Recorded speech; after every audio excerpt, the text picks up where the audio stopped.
ما بعد فأعوذ بالله من الشيطان الرجيم بسم الله الرحمن الرحيم إن تجتنبوا كبائر ما تنهون عنه نكفر عنكم سيئاتكم وندخلكم مدخلا كريما ثم قال الله تعالى وأقم الصلاة طرفي النهار وزلفا من الليل إن الحسنات يذهبن السيئات ذلك ذكرى للذاكرين وقال محمد رسول الله صلى الله عليه وسلم الصلوات الخمس والجمعة إلى الجمعة ورمضان إلى رمضان مكفرات ما بينهن إذا اجتنب الكبائر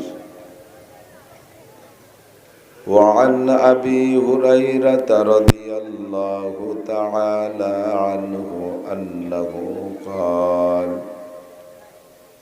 قال رسول الله صلى الله عليه وسلم من يأخذ مني 5 خصال فيعمل بهن أو يعلم من يعمل بهن فقال أبو هريرة أنا يا رسول الله فأخذ بيدي فعدهن فيها فقال اتق المحارم تكن أعبد الناس وارض بما قسم الله لك تكن أغنى الناس وأحسن إلى جارك تكن مؤمنا وأحب للناس ما تحب لنفسك تكن مسلما ولا تكسر الضحك فإن كسرة الضحك تميت القلب أو كما قال عليه الصلاة والسلام سبحانك لا علم لنا إلا ما علمتنا إنك أنت العليم الحكيم اللهم أرنا الحق حقا وارزقنا اتباعه وأرنا الباطل باطلا وارزقنا اجتنابه সকলে বলি আমিন। মাহফিলের শেষ প্রান্তে চলে আসছি, দোয়া হবে। দোয়ার আগেও পরে দুরূদ শরীফ পড়লে দোয়া কবুল হয়। আমরা দুরূদ শরীফ একটু আগেই পড়ে নেই, সবাই জবান খুলে দুরূদ ইব্রাহিমী পড়ব। পড়নেওয়ালার উপরে এই মুহূর্তে 10টি রহমত নাজিল হবে। আমল নামা থেকে আল্লাহ তাআলা 10টি গুনাহ মুছে দিবেন, নতুন করে আমল নামায় 10টি নেকিও লিখে দেওয়া হবে। কাজেই সবাই জবান খুলে পড়ে নেই আল্লাহুম্মা সাল্লি আলা মুহাম্মাদিন ওয়া আলা আলি মুহাম্মাদ কামা সাল্লাইতা আলা ইব্রাহিম ওয়া আলা আলি ইব্রাহিম ইন্নাকা হামিদুম মাজিদ। আল্লাহুম্মা বারিক আলা মুহাম্মাদিন ওয়া আলা আলি মুহাম্মাদ কামা বারাকতা আলা ইব্রাহিম على آل إبراهيم إنك حميد مجيد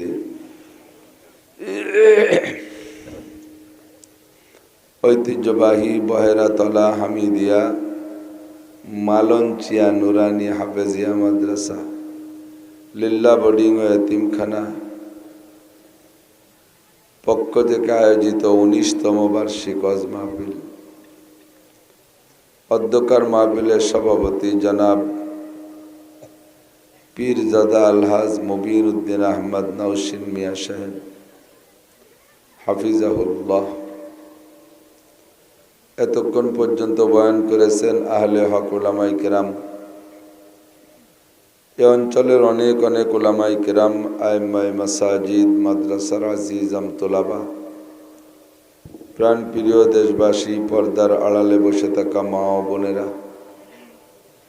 মোটামুটি শীতের রাত্রে আল্লাহ পাক রব্বুল আলামিন আমাদেরকে দুনিয়ার আরামের বিছানা ফেলে রেখে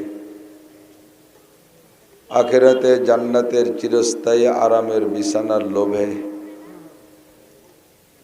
শীতের হালকা কষ্ট সহ্য করে জাহান্নামের বিশাল কষ্টের ভয়ে, সওয়াবের আশায় গুনার ভয়ে, হেদায়েতের আশায় গুমরাহির ভয়ে, শিরিক ও কুফর মুক্ত ঈমান গড়ার লক্ষ্যে বেদাত মুক্ত সুন্নতি আমলের প্রশিক্ষণ দেওয়ার জন্য কোরআন ও সুন্নাহ থেকে কিছু ভালো কথা বলা এবং শোনার জন্য আল্লাহ তাআলা সুযোগ করে দিয়েছেন, তৌফিক দিয়েছেন। আল্লাহ পাক রব্বুল আলামিনের এই ইহসানের শুকর আদায় করে সকলে পড়ি আলহামদুলিল্লাহ। গরমকালে মানুষ একটু ছড়াই ছিটেই বসে গরমে, শীতকালে গায়ে গায়ে মিশে বসলে গরম হয়, একটু আরাম হয়। তো দূরে যারা বসছেন কি সুযোগ সুবিধা মতো চলে যান নিয়েতে বসছেন নাকি? যে বিড়ির মধ্যে ঢুকলি তো বেরোনো ঝামেলা। হরকে খাহি গো বেরোয়া, হরকে খাহি গো বেয়া, দারোগিরো হাজেবো দরবাদরি দরগাহে নিস। এ জায়গা চকিদার নাই, দফাদার নাই, পুলিশ নাই, দারোগা নাই, গেট করে টিকিট সিস্টেমে ঢোকা বেরোনোর সিস্টেম নাই, চতুর্দিকে দরজা, বড় বড় গেট, যার খুশি আসবেন, যার খুশি চলে যাবেন, কোনো বাধা বিপত্তি নেই। শরিয়াত এই পুলার এই তালবে আলিমরা ওকে শব্দ করিস কেন? যাওয়ার সময় কথা কথি কথি যায়, চলিয়ে যে যায় তারপর একটা কথা খতিয়ে যায় জায়গা।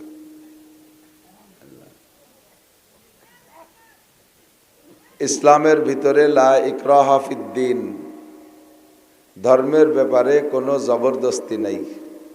আল্লাহ উন্মুক্ত করে দিয়েছেন, স্বাধীন করে দিয়েছেন। তার রহমান নামের ওসিলায় দুনিয়ায় এই স্বাধীনতার সুবাদে সকলেই পাচ্ছে এবং খাচ্ছে। মুসলমানরাও যে আল্লাহর সৃষ্টি, হিন্দু বুদ্ধ খ্রিস্টানও সেই আল্লাহরই সৃষ্টি। কাফের মুশরিক বেঈমান ইহুদ নাসারা সবই আল্লাহর সৃষ্টি। তারা আল্লাহকে আল্লাহ বলে স্বীকার করে না। এজন্য আল্লাহ পাক রব্বুল আলামিন তাদের খানা বন্ধ করে দিচ্ছে না, তাদের সন্তানাদির প্রোটেকশন বন্ধ করে দিচ্ছে না।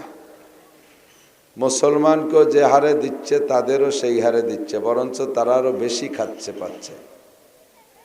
হাদিসে আসছে আদ-দুনিয়া সিজনুল মুমিন ওয়া জান্নাতুল কাফির, দুনিয়া মোমেনদের জন্যই আরো জেলখানা, আর কাফেরদের জন্য জান্নাত। জেলখানা আর জান্নাতের পার্থক্য কি? জেলখানার ভিতরে যা চাবেন উল্টো পাবেন, জেলখানায় যা চাবেন তা পাবেন না, পাবেন উল্টা। আর জান্নাতের ভিতরে ওয়ালাকুম ফিহা মা তাশতাহি আনফুসুকুম ওয়ালাকুম ফিহা মা তাদউন, মুখে যা বলবেন তাও পাবেন, যা কল্পনা করবেন তাও পাবেন, এর নাম জান্নাত। তো তো মুসলমান দুনিয়ায় চাই একটা পাই আর একটা। পাশাপাশি জমি আমি সচক্ষে দেখছি, আমার লজিংওয়ালার একটা জমি আর পাশে হিন্দু খেপু মুসার একটা জমি, একই লেভেল একই ফ্লোর, সরের পরে জমি, যাররা পরিমাণ বেশ কম নাই জমির কোনো দিক দিয়ে, মাটি টাটি কিছুর দিক দিয়ে। আমার লজিংওয়ালা মুসলমান, ওনার ক্ষেতেও যে ফসল বুনছে ওই ক্ষেতেও সেই ফসল বুনছে। এই বুইতে এই জমিতে যদি 5 মণ হয়, খেপু মশার জমিতে হয় 30 মণ। ডাইলি হয়ে রয়েছে, সার ওষুধ কিছু দেওয়া লাগে না। ওয়ালাকুম ফিহা মা তাশতাহি আনফুসুকুম। অথচ তারা আল্লাহকে আল্লাহ বলে না, তারা নামাজ পড়ে না, রোজা রাখে না, শরিয়াত মানে না, নবী মানে না, আল্লাহ মানে না, আখেরাত মানে না, এক কথায় কোরআন শরিয়াতের কিচ্ছু মানে না। অথচ তাকে সব ঢেলে দিয়ে তুইছে আল্লাহ। তাকে খেতে ফসল বেশি, তাকে ব্যবসায় উন্নতি বেশি। জাগতিকভাবে দেখতেছি বর্তমানে সারা দুনিয়ায় কাফের মুশরিক বেঈমানদেরই উন্নতি, তাদেরই প্রভাব, তাদেরই প্রতাপ, ঠিক কিনা? এটাই হলো তারা দুনিয়ায় জান্নাতে আছে, আখেরাতে তারা শূন্য, আখেরাতে শূন্য। আল্লাহ পাক ইমানের ব্যাপারে স্বাধীনতা দিয়ে তার রহমান নামের ওসিলায় ছোট বড় সকলকে একভাবে লালন পালন করে যাচ্ছে বিধায় তারাও আল্লাহর সৃষ্টি, তাদের কিছু ভালো কাজ আছে, ভালো কাজের কিছু প্রতিদান পাইতে হবে। আল্লাহ পাক রব্বুল আলামিন কের ভালো কাজের প্রতিদান দিতে কৃপণতা করে না। কাফের মুশরিকরা যা ভালো কাজ করে তার প্রতিদান তাদেরকে দুনিয়ায় দিয়ে দেয়, আখেরাত শূন্য। মান কানা ইউরিদু হারসাল আখিরা নাজিদ লাহু ফি হারসি ওয়া মান কানা ইউরিদু হারসাদ দুনিয়া নুতিহি মিনহা ওয়া মা লাহু ফিল আখিরাতি মিন নাসিব। কুরআন শরীফে আল্লাহ সরাসরি বলেছেন, যারা আখিরাতের ক্ষেত চাষ করে, আখিরাতের ক্ষেত বোঝা যায়, আখিরাতের ক্ষেত কি পদ্মাশ্বরে, শিবচরের মাঠে? আখিরাতের ক্ষেত কোন জায়গা? সব জায়গা। আখিরাতের ক্ষেত সব জায়গা। বডির মধ্যে আখিরাতের ক্ষেত, সংসারের মধ্যে আখিরাতের ক্ষেত, সমাজের মধ্যে আখিরাতের ক্ষেত, অর্থনীতির মধ্যে আখিরাতের ক্ষেত, রাজনীতির মধ্যে আখিরাতের ক্ষেত, আন্তর্জাতিক নীতির মধ্যে আখিরাতের ক্ষেত, সব জায়গা আখিরাতের ক্ষেত আছে। আখিরাতের ক্ষেত হলো আল্লাহ পাক বলেন, মা আতাকুমুর রাসূলু ফাখুযুহু ওয়া মা নাহাকুম আনহু ফান্তাহু। আমার রসুল যেটা যেভাবে ধরতে বলে ওইটাকে ওইভাবে ধরো, আর যেটা যেভাবে ছাড়তে বলে ওইটাকে ওইভাবে ছাইড়া দাও। তাই ব্যক্তিগত জীবনের বিষয় হোক, পারিবারিক জীবনের বিষয় হোক,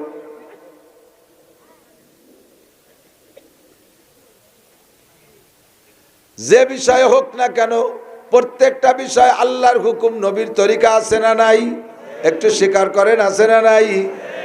আপনার যে কাজে হাত দেবেন ওই কাজের মধ্যে দুইটা দিক দেখবেন, একটা দিক আছে বৈধ আর একটা দিক আছে অবৈধ। বৈধ কাজ নবী আদেশ করেছেন, অবৈধটা নিষেধ করেছেন।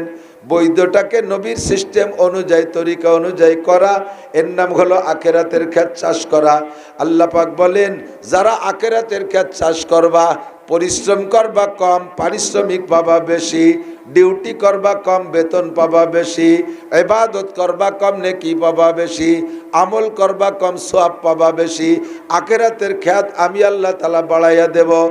ওমান কানা ইউরিদু হারসাদ দুনিয়া, যে ব্যক্তি আখিরাতকে অস্বীকার করে, আখিরাতকে তুচ্ছ মনে করে, বলকে একেবারে অস্বীকার কইরা দুনিয়াকেই প্রাধান্য দিয়েছে, দুনিয়া নিয়ে কামলা কামলি করে, আল্লাহ কয় তাকে দুনিয়া দেব না তা না, নুতিহি মিনহা, এ দুনিয়া তাকে একটু দেব, তবে আমা লাহু ফিল আখিরাতি মিন নাসিব, আখিরাতে কিছুই তারে দেয়া হবে না, আখিরাতে কিছু পাবে না। আপনারা আপাতত কম খাচ্ছেন, কম পড়তেছেন, সব কিছু কমের মধ্যে আছেন, আর ওরা সব কিছু বেশি।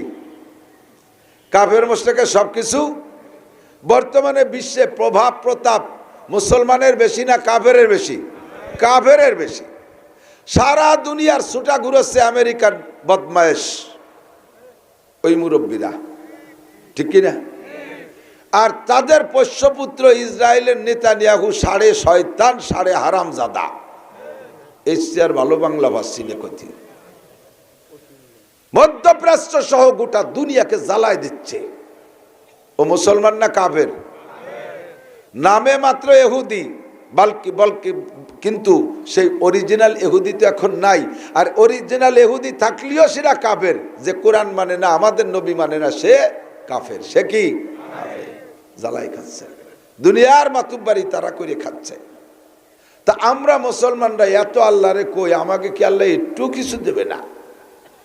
আল্লাহ কয় তোমাদের যা দেওয়া দরকার যতটুকু হইলে বাইসে থাকতে পারো অতটুকু দেব, বাকি সব রয়েছে তোমাদের পরে। তোমরা সেই সময় দেখবা বস্তা ভরে নিয়ে জান্নাতে যাও, আর ওরা শূন্য হাতে জাহান্নামে যাবে। সেই দিন খেলা হবে। এখন তো বাংলাদেশে খেলা হবে চলতেছে। কিরা যেন কবে কইছে খেলা হবে, তা একটা প্রবাদ হয়ে গেছে, খেলা হবে। আল্লাহ হেফাজত করুক। মাঝে মাঝে বিয়েতে যান না, বিয়েতে বরযাত্রী, বিয়েতে যান বরযাত্রী, বরযাত্রী যান যারা যারা যারা বিয়ে করছেন তারা তো একসময় একদিন বর হয়েছিলেন, পরে তো বরযাত্রী হওয়া লাগে। আর তো ডেলি ডেলি বিয়ে ওরা নসিবই হয় না। তো বরযাত্রী যারা যায়, ওই দিন বর যায় তো বউ আনতে, যাত্রীরা যায় কি আনতি? যাত্রীরা যায় খাইতে, ঠিক না? 500 যাত্রীর খানা ও শিলাকে বর, বর ভ্যান চালাইনি, রিক্সা চালাইনি, যাইলে জিয়ে নি, যত দুর্বল হোক আর যাত্রী যত দামি দামি হোক না কেন, বর যদি না যায় যাত্রীকে জন্য গেট খুলবে? যদি কন যে বরের তো পাতলা পায়খানা হয়েছে, ও আসতে পারি না, আমাকে বাটাই দিয়েছে, জাটাই দিয়ে বড় তাড়াবে বেটা। বর ছাড়া খাতি আইসিস, দেবে খাতি? ঢুকতেই দেবে না। ওসিলা বর, বরের জন্য অ্যারেঞ্জও বেশি হয়। আমাদের দেয় ছোট ছোট প্লেটে, ঠিক না? যাত্রীকে বররে দেয় সে তবলিগির এত বড় এক থাল বইরে, ওরে বাবা, সে আইডিয়ে সিং সহ মাথা উঠে দিয়েছে একটা। আজ তো ছাগল জিভে কামড়ায় ধরে কাইতে শুয়ে রয়েছে। মুরগিরে 4 পাও দিয়ে খাড়া হয়ে যেতেছে। এত বড় বড় ডিম, এক ডিম পারতে 2-3 মুরগি লাগে। কোন জায়গাতে জোগাড় আল্লাহ জানে। 40-50 প্রকারে ফিটিয়ে ও পায় বেশি, কিন্তু ওই পরিমাণ কেউ দিন খায়? ও খায় অত? একটু একটু খায়। রুমালির নিচে যে মুহি দেয় তা আবার লজ্জাতে বাইয়ে বেয়ে পড়িয়ে যায়। ওর তাও আসাইলে ফাসাইলেরা কাড়িয়ে কুড়িয়ে খেয়ে বেলায় দেয়, ঠিক না? ও তো খাতেই পারে না, ওর তা কাড়িয়ে কুড়িয়ে খেয়ে বেলায় দেয়। ওদিন খায় বরযাত্রীরা, ঠিক কিনা? সাউরিও জানে আমার জামাই আজকে খাইতে পারে নাই, আমার জামাই আজ খাইতে পারে নাই, কারণ ও যাও পারতো, ওর নজর রয়েছিল ঘরের মধ্যে। কারণ বাবি দেখাই আবার ননদ না বেসে, এরকম একটা বিপদ তো চলতেছে। ননদের চেহারা ভালো না, মাইয়ে দেয়ানু বলকে বাবিরে দেয়ছে, পছন্দ হয়ে গেছে, পরে ননদটা উঠে দিয়ে দিয়েছে। এটা 2 নম্বরই চলতেছে। কিন্তু ও এই টেনশনে আল্লাহ যা দেখছে তাই না অন্য কিছু, এই দুশ্চিন্তায় ভুগতেছে, এই জন্যও খাতি পারে নাই। তো যথারীতি বিয়ে হয়ে গেছে, যাত্রীরা তো ওদিন জম্মের খাইয়ে চলে গেছে। পরে 2-3 দিন পরে আবার বেড়াইতে আসে না জামাই বউ নিয়ে, মানে মেয়ে নিয়ে আসে। আমাকে ওদিককে মেলানি কি কয়, এদিক ফিরেনি কয় না, মেলানি, মেলানি কয়। তো মেলানির দিন কি ওই বরযাত্রী আবার আসে সবাই? এ বাড়িতে যদি একজন যায়, ও বাড়িতে 2 জন আসে, এইভাবে একটা হিসেব নিকেশ আছে, এই সুন্নত জারি আছে এদিক। তো ওই দিন সাউরি জানে যে বিয়ের দিন আমার জামাই খাতি পারে নেই, খাওয়াতে হবে এখন। কড় করে মুরগি, একেবারে নয়লে মুরগি, তারপরে আধা বয়সী মোরগ, তার আরও যা যা আছে অত্যাধুনিক, পদ্মার ইলিশ, পদ্মার খল্লা মাছ, তারপরে আইড় মাছ ইত্যাদি ইত্যাদি ভরপুর জোগাড় করছে। খাবে আজকে 2 জন, জামাই আব্দুর রহমান, মাইয়া সালেহা, এই 2 জনে খাবে। সাথে 2 জন আসলি। কিন্তু ঘটনাক্রমে জামাইয়ের কিছু ফাইলিও বন্ধু আছে, ফাইলিও বন্ধু আছে না, বাদামিয়া, কিছু বাদাল্য বন্ধু আছে। এরই 10-12টা জোটছে, দোস্ত সেদিন তো খাইছে সবাই, আমরাও খাইছি, তাই আজকে তো তোর জন্য ভালো হবে না, আমরা একটু যাবো। নাও করতে পারে না, একসাথে ইটালি থাই আইছে, গেছে, ঢুকে পড়ছে। খেয়াবার হয়ে আসবে, তাকায় রয়েছে রাস্তার দিক। আব্বা মা, এই যে আমার সালেহা আসে, আসতে আসতে দেয় যে হ্যাঁ ঠিকই সালেহা আসতেছে। সাথে 8-10 জন 12 জন বেশি লোক দেখা যাচ্ছে। মনে করছে এক খেয়ে পার হয়েছে তো অন্য দিক চলে যাবে। আসতে আসতে সব কটা বাড়ি ঢুয়ে পড়ছে। ওদিকে মুরগি রান্না হয়েছে মাত্র 1টা, জামাই মাইয়ে দুইজনে এক মুরগি, এর বেশি আর কি লাগবে? সেই হারে পাক করছে, কোনো পাক বেশি হয় নাই আজকে। ওই দুইজনের জন্যই এক মুরগি আর ওই পরিমাণ সব কিছু। আর এই যে দল ধরে যে ঢুকে পড়ছে, এদের মেকআপ করবে কি দিয়া? জ্যৈষ্ঠী মাসের দিন, হ্যাঁ জ্যৈষ্ঠী মাসের দিন মাইয়ের বাপ বড় চালাক মাতুব্বার মানুষ, একবার মেম্বার হইছে, হুশগের আছে। উনি কয় যে খাবার বাড়াবো না রে, মারি দেবো অন্য জায়গায়। বাড়ি ঢুকার সাথে সাথে এই মিয়ারা আইছে, তাড়াতাড়ি তাড়াতাড়ি পুত্র বাবারা আসছে। গাছ একজনের গাছে উঠাই দিছে, গাছে উঠাই দিয়ে সুপড়িয়াম টক আম জাকি দিয়ে ফেলা, এই রদির মধ্যে আইছে। এদেরকে এই টক আম এদের মাখাই দিলি, এর গরম কেটে যাবে রে। এইগুলো টক আম কিছু মরিচ দিয়ে কাসন্দি দিয়ে আর কিছু তাল গুড় দিয়ে মাহাইয়ে প্লেট ভরে ভরে দিয়েছে। ওরা তো উষ্ণায় আশের মতো গিলতিছে। তারপরেও দেখছে এখন পেট খালি রয়েছে। এরপরে কয় এই ছাতু আছে না, ছাতু? ছাতু কয় হ্যাঁ ছাতু আছে। ফিরে আবার ছাতু তাল গুড় দিয়ে মাখাই দিয়েছে, তাও এক এক প্লেট করে মারি দিয়েছে। মুরগি কিন্তু বেশি রাঁধতেছে না। এরপরে কয় যাও মিয়ারা গোসল করে আসছে, তোমার মায়ের রান্না হয়ে গেছে। ওরা পুকুর পাইয়ে মার্চ করছে, এপাশ ওপাশ এপাশ ওপাশ, সাত রাতি সেই টক আমার ছাতু দিয়ে গুলাইয়ে পেটের মধ্যে ফুলিয়ে গ্যাস হয়ে গেছে। গোসল করে উঠার পর কামিয়া তাড়াতাড়ি টেবিলে যাও, খাবার রেডি। যাই টেবিলে যে খাবার তো সবই ভালো ভালো, কিন্তু একটাও খাবারে হাত দিচ্ছে না। গ্যার করে ডেক সারতেছে, কয় তাই সাপ চুপড়িয়ে আমার ছাতু তিমারি দিছে। এই সময় ওনার জামাই আব্দুর রহমান আর মাইয়া সালেহা দুইজনে দুইজনে খেয়ে ফেলাইছে, রোগে ছাতু তিমারি দিছে। আল্লাহ কয় দুনিয়ায় যারা খাইতেছে সব সুবড়ি আমার ছাতু খাইতেছে, জান্নাতের ভিতরে যে মুরগি খাবে মুসলমানরা, কন সুবহানাল্লাহ। সেদিন তোরা পারবি না, খালি গ্যার করে জাহান্নামের মধ্যে ঢেক ছাড়বি। খাবে সেদিন এই বররা, এরাই হবে সেদিন জান্নাতের বর, কন্যা সুবহানাল্লাহ। আল্লাহ পাক রব্বুল আলামিন বলেন, এইটাই কোরআন শরীফের কথা, মান কানা ইউরিদু হারসাল আখিরা, যে ব্যক্তি আখিরাতের খ্যাত চাষ করে, নাজিদ লাহু ফি হারসিহি, পরিশ্রম কম পারিশ্রমিক বেশি। নামাজ পড়বা এক ওয়াক্ত জামাতে, সওয়াব পাবা 527 ওয়াক্তের, বলবেন না সুবহানাল্লাহ।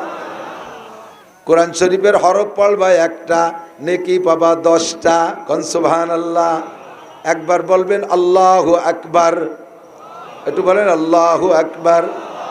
4000 নেকি পাইবা। একবার আল্লাহ বললে কয় হাজার নেকি? পরিশ্রম কম পারিশ্রমিক বেশি। সূরা ইখলাস একবার পড়বা বান্দা, 10 পারা কোরআন শরীফ পড়ার নেকি তোমার আমলনামায় লেখা হইয়া যায়। 3 বার সূরা ইখলাস পড়বা, 1 খতম কোরআনের নেকি পাইয়া যাইবা। একবার সূরা ইয়াসিন পড়বা, 10 খতম কোরআন শরীফ পড়ার নেকি পাইবা। ইবাদত করবা কম, নেকি পাবা বেশি।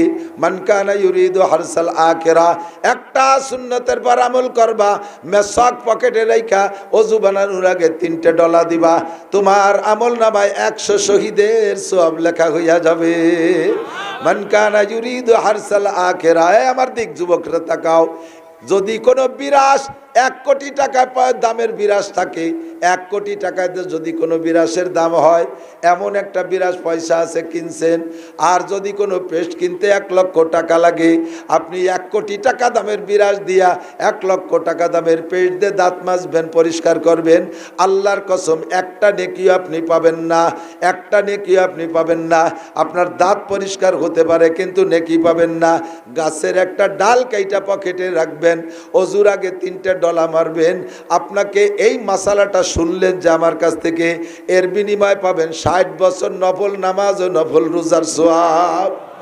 আর মেসাক দিয়ে ডলা দিলে আমল করলে পাইবেন 100 শহীদের সওয়াব। মান কানা ইউরিদু হারসাল আখিরা নাজিদ লাহু ফি হারসিহি, আল্লাহ পাক বলেন বান্দা এই হলো আখিরাতের খ্যাত। এই সব জায়গায় সার্চ দিলেই ফসল বেশি হয়, সার্চ দিলেই ফসল বেশি হয়। খানা টেবিলই খাইলেও খাওয়া হবে, দস্তারখানে খাইলে খাওয়া হবে, বিনা দস্তারখানা খাইলেও খাওয়া হবে। দস্তারখানা ছাড়া খাইলে শুধু খাওয়া হবে, নেকি হবে না। একটু কোনো মতে দস্তারখানাটা বিছাইয়া আপনি ওর পর খানা খাইলে আপনার আমল নামায় 100 শহীদের সওয়াব লেখা হয়। এই হলো আখিরাতের খ্যাত। তবে দস্তারখানি হতে হবে। দস্তারখান ছাড়া হুজুর খানা খাবে না, পিসাব হুজুর বাড়ি বই দিয়ে খান সাহেবরে তালাশ করে বাঁচছে না। এই দস্তারখান হারাই গেছে, খান সাহেবের খবরই নাই। হুজুরও দস্তারখান ছাড়া বসে না, পরে একটা লুঙ্গি বিছাই দিছে। লুঙ্গি, আরে বদনা, বদনা আছে না পানি ব্যবহার করে, বদনা নতুনও যদি হয় এই মাত্র কিনে আইনে বদনায় পানি দিলি খাওয়া যায়? বদনা হাতে নিয়ে আর সাথে সাথে পায়খানার কথা মনে পড়ে, ঠিক না? তেমনই লুঙ্গি, যার লুঙ্গি বিছাই দিক, নতুন লুঙ্গি বিছাই দিলিও এই লুঙ্গির সাথে আপনি কত উল্টো পাল্টা হচ্ছেন সব মনে পড়বে না? কি কি হচ্ছেন তা আমি করছি না, লুঙ্গির সাথে কত উল্টো পাল্টা হয় সব মনে পড়ে খাওয়ার সময়। তা কি আর ভাত গিলা যায়? অস করে গেছি ঘরে যাইয়ে টেবিলি খাতি দিছে একবারই। আমি বললাম যে টেবিলি খাবো না, এইমাত্র সুন্নতের বয়ান করছি, দৈরি এত নগদে সুন্নত খেলাম, কমপক্ষে 2-4 দিন যাক, পরে পুরো নলিবারে সে এক দেখ পায় না। আজকে দস্তারখান ছাড়াবেন, বাড়ি ভরিয়ে দস্তারখান পায় না, একখান গামছায় নিয়ে বিছাই দিছে। গামছায় দস্তারখান বিছাই কি জন্যই? খাদ্য পড়ে গেলে তুলে খাইলে আল্লাহ রুজির বরকত বাড়ায় দেয়। হযরত উসমান গনি বড় ধনী না? উসমান গনি বড় ধনী। তো এই সম্পদের প্রভাবে উসমান রাদিয়াল্লাহু তাআলা মন মতো ইবাদত করতে পারে না, মনে খুব কষ্ট, কিন্তু যাররা পরিমাণ ত্রুটি নাই, তার চাহিদার চাইতেও বেশি, মানে তার যে পরিমাণ চাহিদা ওই পরিমাণ পারে না, কিন্তু শরীয়তের কোনো চুল পরিমাণ তরফ নেই। এরপরে যে একদিন হুজুরের কাছে নালিশ করতেছে, হুজুর আল্লাহ কি বুঝলে বলি আমারই এইরকম এত সম্পদ দিয়েছে, এর জন্য আমি অন্য সাহাবা আবু বকর উমারের মতো পারি না, আপনি একটু দোয়া করেন দিয়ে আল্লাহ আমার একটু সম্পত্তি কমায় দিক, তাহলে একটু ভালো ইবাদত করতে পারি। আছেন কেউ এই করার মতো? আছে বাবা, স্বপ্ন টাকা কুড়োয়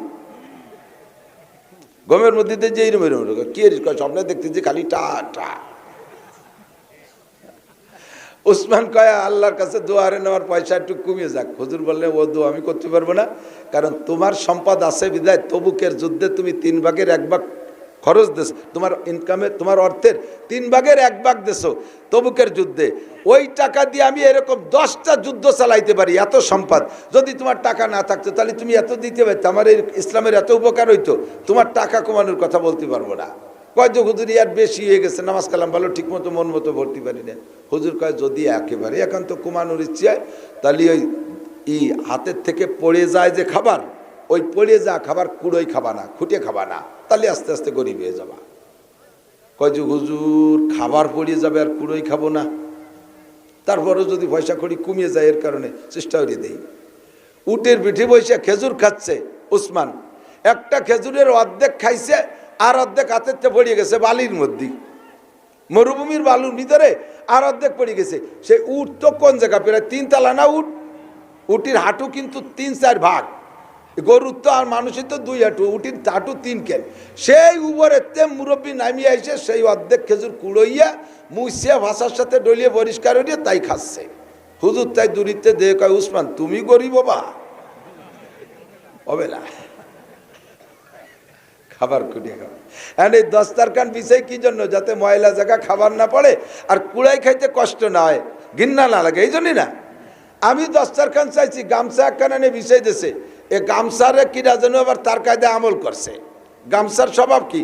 গামছা ধরেই না আগে না গামছা দিয়ে আগে না করছে, হ্রাস করে এতখানি পাহা পাহা মাল মাহাই তুইছে, তাই এসে আমার প্লেটের সামনে এই দেশে দস্তার।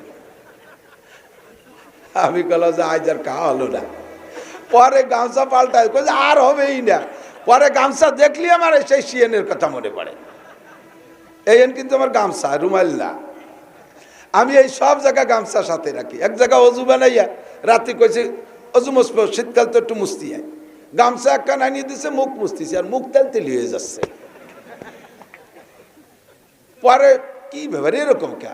আমার সাথে যে কয়েছে হুজুর কাম হয়ে গেছে, বইরিয়ে মুখ ক্রিম হয়ে গেছে, এই কেরা জানি অতখানি মাহাই তুইছে, বইরিয়ে মুখ বইরে আমি লোশন মাহাইছি ডলি ডলিয়া। এটা আদবের খেলাফ।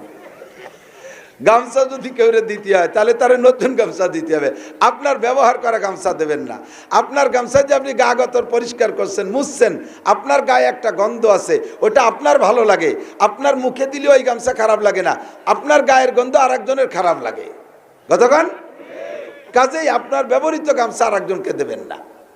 এই সে গেল 2-4টা আদবের কথা কয়ে যাই হুজুর, বিভিন্ন জায়গায় বিপদে পড়ি তো আদবের কথা 2-4টে বলে যাই। আপনি আমারে মোহাব্বত করেন, মোহাব্বত করে কাছে আসি একেবারে জড়াই ধরিয়ে কুলাকুলি পর্যন্ত হলো, ঠিক আছে, ফার্স্ট চান্সে হয়ে গেল। এরপরে কথা কথি দিয়ে মুখের সাথে মুখ মিশাই দিয়ে কথা কয়।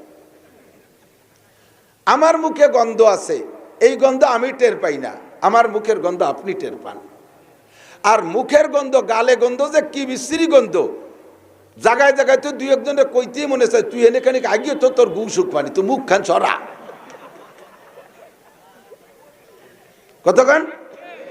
এই জন্য কথা বলার সময় মুখের কাছে অত মুখের কাছে নিয়ে কথা বলবেন না, দূরত্ব বজায় রেখে কথা বলবেন, এটা সুন্নাত, যাতে আমার মুখের গন্ধে আপনার কষ্ট না হয়।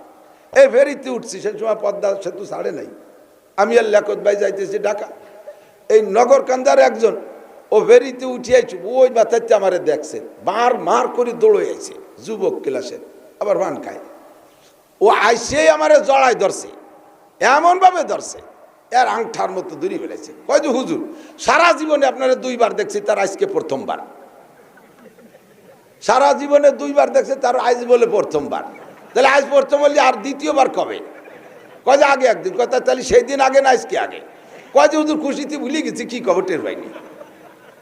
এরপরে সে কান দিয়ে দিল না, আইসে দিল আল্লাহ জানে, ওর মুখ আবার ওই পাশে কোলাকুলির মধ্যে দিল, কান দিয়ে দিল না, আইসে দিল ফস ফস করে উঠছে, পরে দুইজোর মুখ ভরা ছিল পান, আমার পিঠ স্প্রে হয়ে গেছে, সাদা জামা লাল হয়ে গেছে।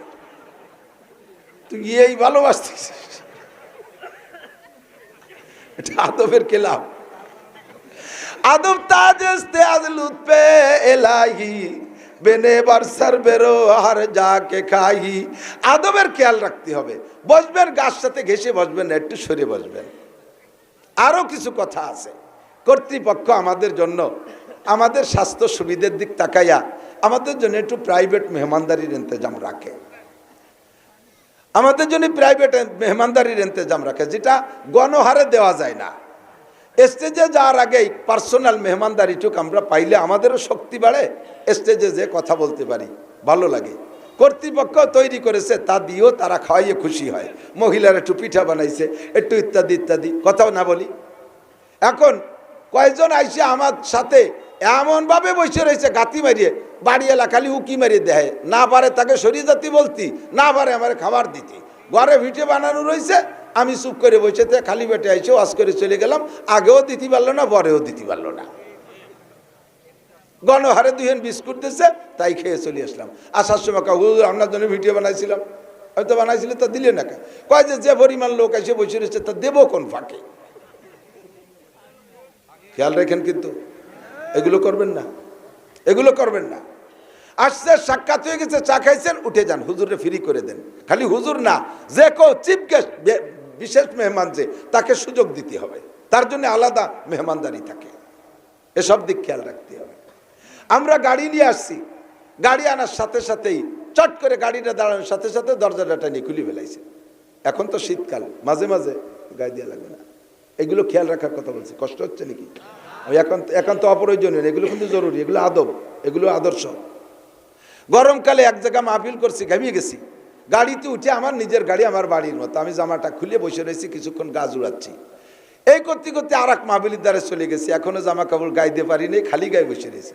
আর ওই জায়গায় গেলে দম করে গাড়ির দরজাটা খুলে দিয়েছে, সবাই দেখতে যে হুজুর কিসেন বেস্তি আইছে খালি গায়ে। আপনারা এত খেদমত করতে বলি না, আমার গাড়ি আমি কিনছি, আমি আটকাতেও পারি, আমি খুলতেও পারি, আপনি আমার দরজা খুলছেন কেন? এই গাড়িটার আগে একটা গাড়ি ছিল প্রিমিয়াম, মামুন চালাইতো সে সময়, আপনাদের এলাকার জামাই, গাড়ি নিয়ে গেছি এক জায়গা, গাড়ির লক খুলে পারে নাই, যুবকরা আছে খুশির ঠেলায় এমন টানতেছে, আতলটা খুলে তার হাতের মধ্যে চলে গেছে। তোমার এই খেদমত করতে গেছে কেডা? খেয়াল রাখবেন, কঠিন শীত, আমার চাদর আমি গায়ে দেবো, কয় যে হুজুর চাদরটা আমার কাছে দেন, আমি শীতের জ্বালায় কাঁপতেছি, গায়ে দেবো, কয় চাদরটা আমার কাছে দেন। তা শীতের সময় তুই চাদর নিলে আমার কি খেদমত হবে? বৃষ্টি বুড়ি ছাতা ধরছি, কয় হুজুর ছাতাটা আমার কাছে দেন, ছাতাটা নিয়ে ও মাথায় দেয় আর আমি বৃষ্টির মধ্যে দিয়ে হাঁটি। মনে রাখবেন, হাসি হাসি বলি, সব কথা কিন্তু শিক্ষণীয়। এর নাম হলো আদাবুল মুআশারাত। ওলামায়ে কেরামের কাছে শুনে দেখেন, থানবী রহমাতুল্লাহ সব লেখছে আদাবুল মুআশারাত। আর কোরআনে কারিমের ভিতরে আল্লাহ বলছেন, ওয়াইজা তাইমতুম ফান্তাশিরু, খাবারের সময় যখন তোমাদের খানা খাওয়া হয়ে গেছে, এখন বসে বসে ওলা মুস্তানি সিনাল্লি হাদিস, আমি তো হাফেজ নাই, যদি যেটুক লাগে সেটুক কই।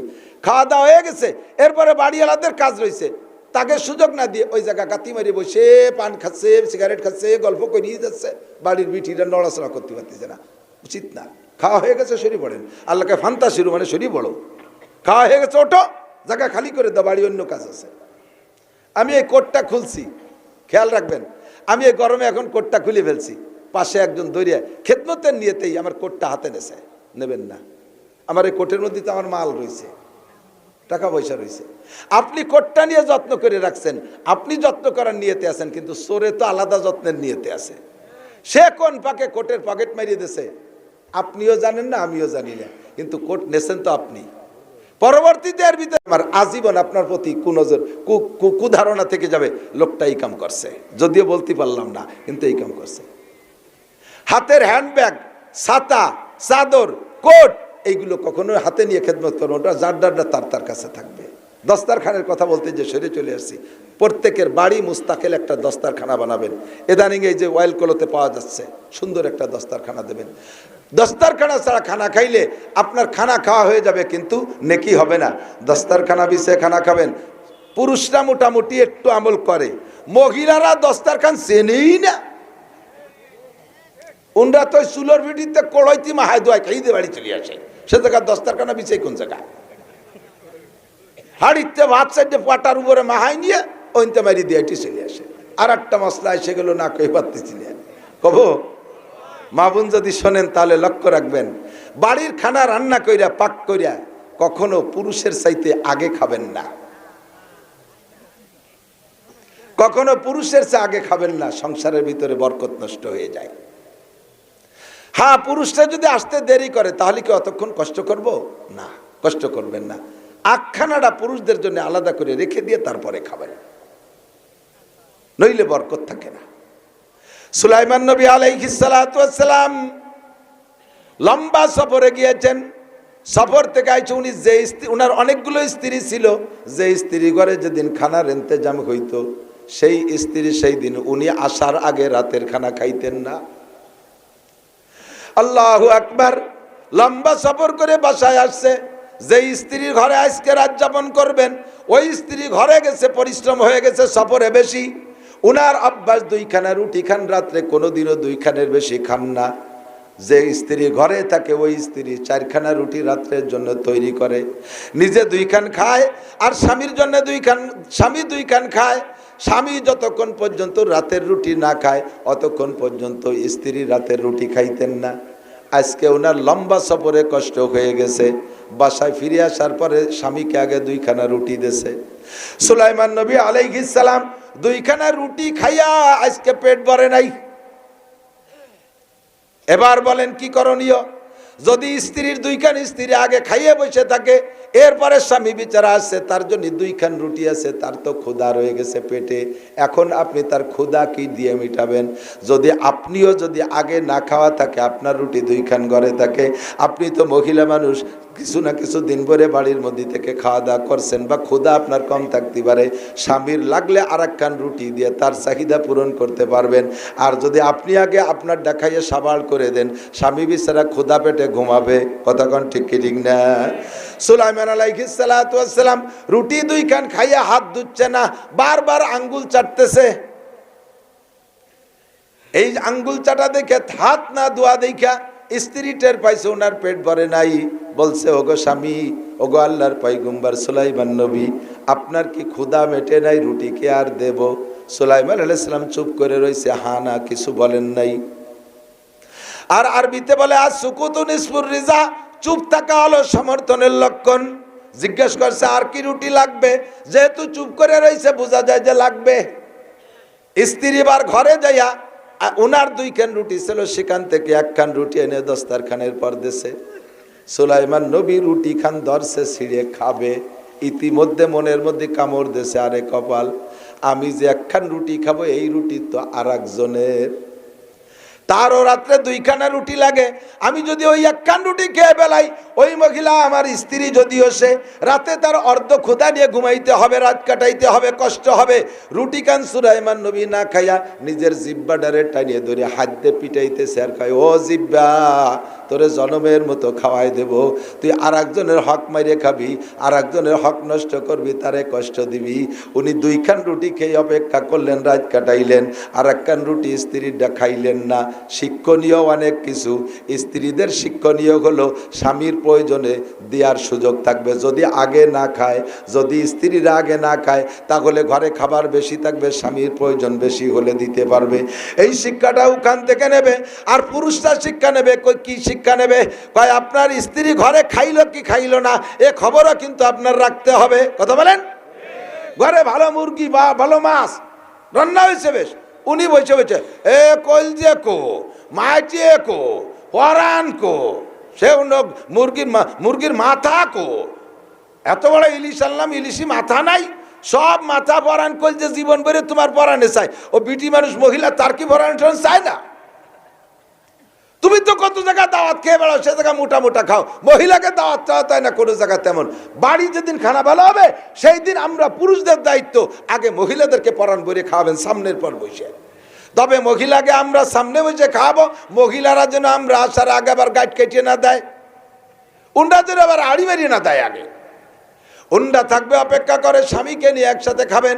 বাকি স্বামী স্ত্রী 2জন যতদিন একসাথে খানা খাবেন, অতদিন মিল মোহাব্বত কম হবে না, অতদিন মিল মোহাব্বত কম হবে না। বুড়োরা আইসা কয়, বাবা একটা তাবিজ দাও বাবা। আমি তো মাদ্রাসার হুজুর আসে আমার কাছে, আমার আব্বা তাবিজ দিত, সেই সুবাদে মনে করে আমিও বুঝি দেই। আমি কিন্তু তাবিজের বিশ্বাসীও না, তাবিজের ভক্তও না, তবুও মাঝে মাঝে আসে মুরব্বীরা, কয় বাবা একটা তাবিজ দাও। কয় কি তাবিজ? কয় তোমার শাশি আমার দিক ফিরিয়েও তাকায় না। সুবহানাল্লাহ। তোমার চাষি আমার কাছে আসেন, আমি বলে বুড়ো কালে না আসলি কি হয়েছে? বাবা বুঝবা, বুড়ো হলি, যৌবনকালে স্ত্রী লাগে এক কাজে, বুড়ো হয়ে গেলি লাগে নানান কাজে। যৌবনকালে স্বামী লাগে এক কাজে, বুড়ো হয়ে গেলি লাগে নানান কাজে। যত কাজে লাগে বুড়ো হলি বোঝা যাবে, আগের তা বলতে পারতেছি না। নানান কাজে স্বামী স্ত্রী একে অপরের সহযোগিতায় লাগে। বাবা বুঝতে পারবো না, একটু দোয়া করে একটা তাবিজ দাও, তোমার কাকি যেন আমার কাছে এসে বসে। আমি বললাম, কাকি কাকা, কাকিরে কাছে বসানোর জন্য 1 প্লেটে খানা খাবেন। বাবা প্লেট, সে কাঠের কোনাই বসে না আর থালের কোনায়। তুমি একটু দোয়া হইরে দাও, একটা তাবিজ দাও। খাটের কোনায় বসাতে বলি, থালের মধ্যে আমি ডুয়ো বানিয়ে যে পাবে পারি। 1 প্লেটে স্বামী স্ত্রী 2জন যতদিন খানা খাবেন, অতদিন মিল মোহাব্বতের তাবিজ দেওয়া লাগবে না। বাস্তব প্রমাণ আমি হাতে ধরে শিখাই দেয়, দিক তাকান। বাস্তব প্রমাণ। তবলিগি জান না? তবলিগি এতাআতি না উলামা ইকরামের সাথে? কার সাথে? জোরে কান। ভেজাল আছে নাকি এর মধ্যে? আলেমদের তবলিগের পক্ষে কারা? 2 নম্বর কে আছে নাকি এর মধ্যে? আল্লাহ হেফাজত করবে, বলেন আমিন। বন্ড পার্টি 7 পার্টি বাংলাদেশের একটা অন্যতম টুপিধারী পাগড়িধারী সন্ত্রাস। বন্ড পার্টি 7 পার্টি টুপিধারী পাগড়িধারী, এরা তবলিগের নামে একটা সন্ত্রাস পার্টি। টঙ্গীর ময়দানে যাইয়া 5-6 জন মানুষকে হত্যা করে দিয়েছে রাতের অন্ধকারে। তবলিগি যাবেন, উলামা ইকরামের সাথে যাবেন। তবলিগি একটা চিল্লা দেন, 12 পুরীর 12 জন, শরীয়তপুরীর 1 জন, মাদারীপুরীর 1 জন, ফরিদপুরীর 1 জন, রংপুরীর 1 জন, দিনাজপুরীর 1 জন, সৈয়দপুরীর 1 জন, এমন করে 12 পুরীর 12 জন এক জামাতে তবলিগ কইরা কাকরাইল যখন আসে, কাকরাইল যখন আইসা কারগুজারি শেষে যখন বিদায় নেয়, দেখবেন গলা জড়াই ধরে ভাই মরা শোকের মতো কান্তি থাকে। কান্দে না? জীবন ভরে প্রতিবেশী ভাইদের প্রতি এত ভালোবাসা হইল না, 40 দিনই এই কয়জনের মধ্যে এই ভালোবাসাটা কেন হলো? কেনটা একটু বুঝে নাও। 1 প্লেটে 4 জন করে ভাত খাইছে। 1 প্লেটে 4 জনের ভাত খাইছে। শুকনো শুকনো তরকারি সময় যেমন খাক আর না খাক, লাস্টে যে খানিক ডাল ঢেলি নয় না, ডাল, এই ডাউল ঢেলি নিয়ে ডাউল যে ভাত খায়, আর হুজুর শিয়ে দেশে বারবার আঙ্গুল চাটতে হয়, বারবার আঙ্গুল চাটতে হয়। তা জিব্বে আঙ্গুল চাটিয়ে সেই 4টা আঙ্গুল ডালির মধ্যে, তা জিব্বেতে নাল মাহা গেছে না আঙ্গুলি, এই 4 জনের নাল ভিজলে লাস্টে ডাল ছায় না, লালা লালা হয়ে যায়। এরকম উসল লিয়ে যেন আঠা আঠা দেওয়া যায়। তাও চারজনে চুমুক দিয়ে ভাগ করে খাইয়ে পরে আইসিয়ে দিয়ে খাইয়ে খায়। তার মানে কি, একজনের লালা এই ডালির মাধ্যমে আর একজনের পেটে চলে গেছে। এই লালায় লালায় সম্পর্ক হইয়া ভিতরে ভিতরে এত ভালোবাসা হয়ে গেছে, আঙ্গিক সম্পর্ক হয়ে গেছে, যার কারণে কাকরাইল থেকে বিদায়ের সময় কান্নাকাটি করে। বাস আপনি আপনার স্ত্রীর সাথে সম্পর্ক স্থায়ী করতে হলে জীবন ভরে এক প্লেটে খাওয়ার অভ্যাস করবেন। কাকারা আজকেই যে আরম্ভ করে দেবেন ইনশাআল্লাহ। কয় যে বাবা, দুই বুড়ো বুড়ি যদি এক প্লেটে খায় তাহলে বাড়ির জুয়ন যারা আছে তারা কি ভঙ্গিছে কুয়োরা বেশি, বুড়ো কালে আল্লাহতে গদগদ হয়ে যাচ্ছে। ইয়ার কি হতে জায়গা পায় না, নাসির হুজুর শিয়াই দিয়েছে তাইতে এই হতে হবে নাকি?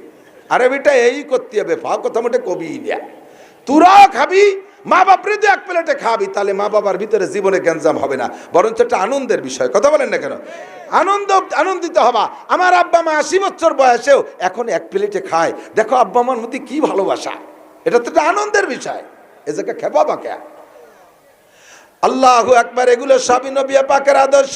সিদ্দিকা আয়েশা বলেন, নবী পাক আর আমি একসাথে খানা খাইতাম, কাঁচের গিলাসে পানি পান করতাম, আমি পানি পান করতাম, পানি পান করে বাকি অংশ রেখে দিতাম। এইভাবে করিয়া নবী পাক লক্ষ্য করতেন, পানির কাঁচের গিলাসে আবার ঠোঁটটা যে জায়গা লাগছে হুজুর সেই জায়গা ঠোঁট মিশাই পানি খাইতে। আমি গোস্ত খাইতাম, গোস্তের এক পাশ কামড়াইয়া আমি রেখে দিতাম, ওই গোস্তের গায়ে দাঁতের যে দাগগুলো লাগছে নবী পাক সেই দাঁতে দাঁতে দাগ মিশাইয়া চাবাইয়া খাইতেন। যার কারণে হুজুর আলাইহিস সালাতু ওয়াস সালাম বাকি 10টা স্ত্রীর চাইতে আমাকে হুজুরের জন্য বেশি ভালোবাসতেন। আল্লাহর নবী আমাকে বেশি ভালোবাসতেন। আর এই ভালোবাসা শুধু আমার সাথেই না, হুজুরের সব স্ত্রীর সাথে হুজুর এই আচরণ করতেন। যার কারণে নবী পাকের সাথে স্ত্রীদের সবসময় ভালোবাসা ছিল। আমাদের এই সুন্নতগুলো ঠিক রাখবো। এক দস্তারখানায় খানা খাবেন, দস্তারখানার সুন্নতি তরিকায় বানায় নেবেন, একটা সুন্নতের পর আমল করবেন, 100 শহীদের সওয়াব। এক আল্লাহু আকবার। আমার দিক তাকান।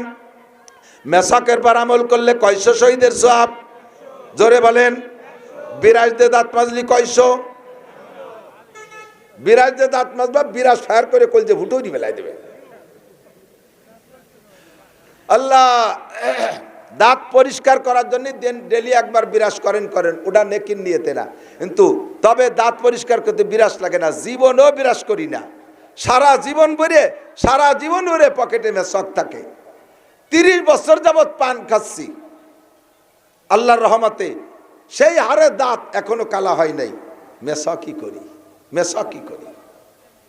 মেসা পেশতে বিরাজতে মাজুন দিয়ে মেসক করেন, তাতে কি হবে? দাঁতও সাফ হবে, সাথে 100 শহীদের সব পেয়ে যাব। পারা যাবে না ইনশাআল্লাহ? আজকে 2 সুন্নতের পর একটু অঙ্গীকার নেই, আমি এভাবে খুব একটা নেই না। আজকে 2 সুন্নতের পর আগামীকালকে যে গাছের ডাল দিয়ে মেসক বানাইতে পারবেন কোন আল্লাহর বান্দা? বানাবেন? সত্যি বানাবেন? সত্যি কন বানাবেন? সত্যই বানাবেন ইনশাআল্লাহ বানাবেন।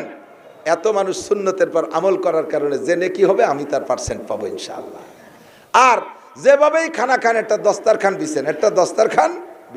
দস্তারখান বানাবেন। কে বানাবেন দস্তারখান? দেখি দস্তারখান খাবেন তো? খাবেন দস্তারখানে, আল্লাহর কসম রুজির বরকত বাড়বে। আর খাবার পড়ে গেলে তুলে খাবেন, খাবার পড়ে গেলে, আরে খালি ভাত পড়ে গেলে খুঁটিয়ে খাবেন তা না, ওর তরকারি পড়ে গেছে যেটা খাওয়া যায় তুলে খাবেন, একটা মাছের টুকরা পড়ে গেছে যেটা তুলে খাওয়া যায় সেটা খাবেন।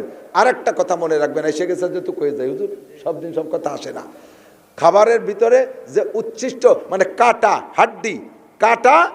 হাড্ডি এগুলো আপনি কখনো পানির মধ্যে ফেলবেন না, সিলুমসির মধ্যে ফেলবেন না।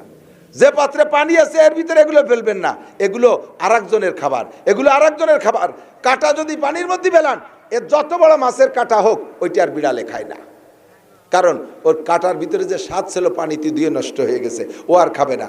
হাড্ডি খায় কুত্তায়, হাড্ডিরে যদি পানির মধ্যে ফেলান দেখবেন যে কুত্তায় ওই ভিজে হাড্ডি আর চাটবে না, কোনোদিনে খাবে না, ওটা তো আরেকজনের খাবার। এটা ফেলাই দেওয়ার সময় বলবেন ফি সাবিলিল্লাহ, এই করে ফেলে দেবেন। কুত্তো খাবে, বিড়ালে খাবে, আপনি নেকি পাবেন। ভালো করে মনে রাখেন, এক যুবক স্বপ্নে দেখে, এক যুবক স্বপ্নে দেখে ওর আব্বা মারা গেছে, আব্বা মারা গেছে, তো আব্বা জান্নাতের ভিতরে তরমুজ খাচ্ছে, জান্নাতি তরমুজ, বলেন না সুবহানাল্লাহ। আর গাল বেয়ে বেয়ে তরমুজের লাল রস পড়তেছে, আর আব্বা যে কি মজা পাচ্ছে তরমুজ খেয়ে খুব মজা পাচ্ছে। স্বপ্ন ভাঙ্গার পরে, ঘুম ভাঙ্গার পরে সজাগ হয়ে এখন বুঝে উঠতে পারতেছি না কি দেখলাম। তো স্বপ্নের তাবির জাননেওয়ালা হযরত মাওলানা ইয়াকুব নানুতুবি রহমাতুল্লাহ আলাইহি অথবা ওই সাইজের একজন বুজুর্গ ওটা স্বপ্নের ব্যাখ্যা দিতে পারে। স্বপ্ন হলে এক আজীব জিনিস, এদিক খেয়াল করেন। স্বপ্ন এক আজীব, দেখবেন একটা, তার তর্জমা আর একটা, এ বোঝা বড় কঠিন। এক যুবক স্বপ্নে দেখে, ভালো ধার্মিক দিনদার এক যুবক স্বপ্নে দেখে 7 খান কোরআন শরীফের উপরে পেশাব করতেছে। কিছু কবেন না? মুসলমান কোরআন শরীফের উপরে স্বপ্নে পেশাব করা স্বপ্নে দেখে, এটা কি ভালো স্বপ্ন? যুবক নামাজি, ওযু বানায় শুইছে, তাহাজ্জুদ মিস নাই, দাড়ি সুন্নত কোনোটা মিস নাই, সুন্নতি কায়দা ডাইন কায়দা শুয়ে রয়েছে। সেই শেষ রাত্রি ওই কায়ত অবস্থায়, শেষ রাত্রির স্বপ্ন বেশিরভাগ সত্য হয়। তো এই স্বপ্ন ও জীবনও মিথ্যে কথা বলে না। সে স্বপ্নে দেখে 7 খান কোরআন শরীফের উপরে পেশাব করতেছে। এটাও ও সজাগ হয়ে গেছে, মানে ঝাঁকি মারি যে কি দেখলাম, কি কাফের হয়ে গেলাম নাকি। এখন ফজর পর্যন্ত তাহাজ্জুদ পড়ে ফজর পর্যন্ত কান্নাকাটি করিয়া মসজিদের ইমাম সাহেবের কাছে যাই বলতেছে, হুজুর এই কি স্বপ্নে দেখলাম, আমি এত আমল করে শুই তারপরে বেঈমান হয়ে গেলাম নাকি। তো ইমাম সাহেব কাছে, বাবা আমি বুঝিনি, এ স্বপ্নের ব্যাখ্যা বুঝিনি, দেওবন্দে চলে যাও, ইয়াকুব নানুতুবি রহমাতুল্লাহ আলাইহি উনি স্বপ্নের ব্যাখ্যা জানে। তো ওই যুবক যাইয়া ইয়াকুব নানুতুবিকে বলতেছে, হুজুর আমি কাফের হয়ে গেছি, আমি বেঈমান হয়ে গেছি, আল্লাহ আমার জাহান্নামে দেবে নাকি জানি না, আমি 7 খান কোরআন শরীফের উপরে স্বপ্নে দিয়ে যে পেশাব করতেছি। হুজুর জড়াই ধৈর্য কয়, বাবা তুই কি কি আমল করিস, কদি এত দামি স্বপ্ন কিভাবে দেখলি? তুই কি সত্যি স্বপ্নে দেখছিস না সজাগ হয়ে দেখছিস? সত্যি কথা কদি, এত দামি স্বপ্ন কিভাবে দেখলি? আমি এত আমল করি, এরকম একটা স্বপ্ন কোনোদিন দেখলাম না। যুবক কয়, হুজুর কি কর, আমি কোরআন শরীফের বার পেশাব করছি, এ আবার দামি হয় কি রে? কয় যে তুই তর্জমা তো জানিস না, স্বপ্ন কি জানিস? তুই বিয়ে করছিস? কয় না। তো তুই বিয়ে করবি, বউটা হবে ধার্মিক, বউটা হবে তোর ঔরসের মাধ্যমে, স্ত্রীর গর্ভের মাধ্যমে আল্লাহ তাআলা তোরে 7টা পুত্র সন্তান দেবে, 7টাই হাফেজ ও আলেম হবে, তুই তাই দেখছিস। কি আজীব খেলা। তোর ঔরসে 7টা পুত্র সন্তান বের হবে, তুই তাই 7টা কোরআন শরীফের পর পেশাব দেখছিস।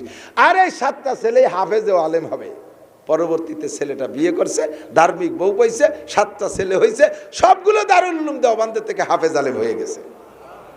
তাহলে স্বপ্নে একটা দেখেন তর্জমা কি, বোঝা বড় কঠিন না? যাদের আল্লাহ এলেম দিয়েছে তারা বোঝে।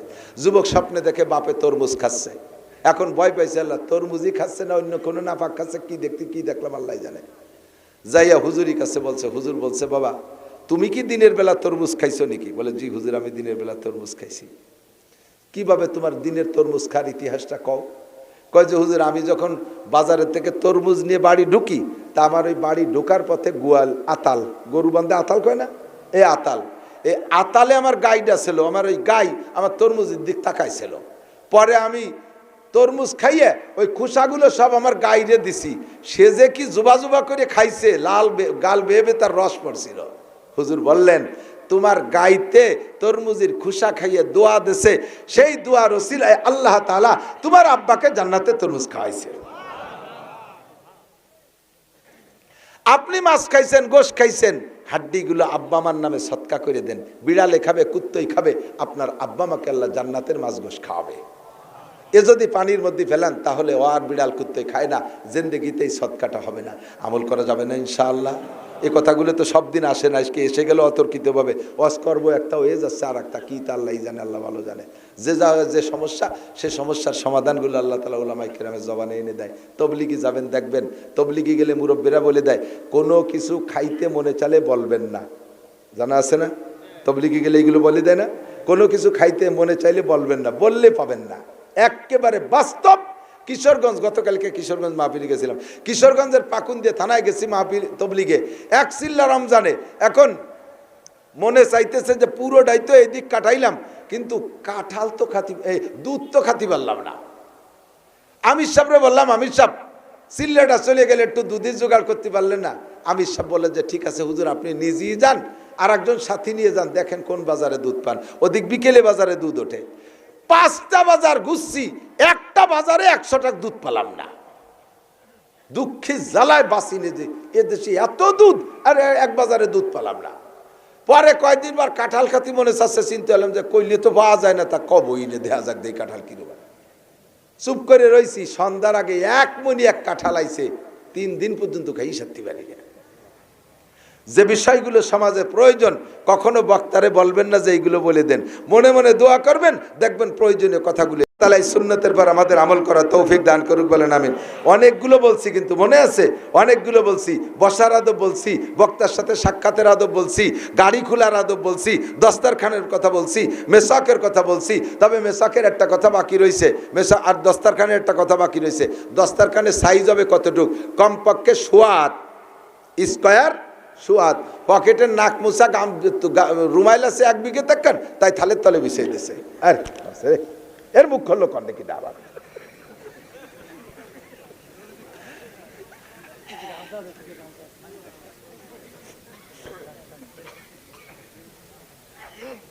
এটা দস্তারখান না, বানায় নেবেন স্কোয়ার, সোয়াত সোয়াত। লাল হইলে আরো ভালো, তাহলে জল টোল পড়লে ময়লা দেখা যায় না, সাদা না, লাল লাল বা হলুদ বানাবেন দস্তারখান। এলো দস্তারখানের মাপ। আর মেসাকের একটা মাপ আছে। মেসাক সকালবেলা ঘুমেতে উঠিয়ে বাগানে যাই, আষ্টাইল বাগান করে কি, এই আষ্টাইল গাছে একটা গাছ সহ উঠইয়ে ডলতি তার হয়েছে, কেমন পুরো বাগান ধরিয়ে নাচ আসছে। আরে কি জ্বালাই বললাম রে, আমি এনে বাড়ি ফেলাইছি বলে উপর আমার মাথায় একদম দাঁড়াই মুছে দেন দিয়ে আর লাইন ছড়াই দেন, ওইদিক ছড়াই দেন, করতেই আছে।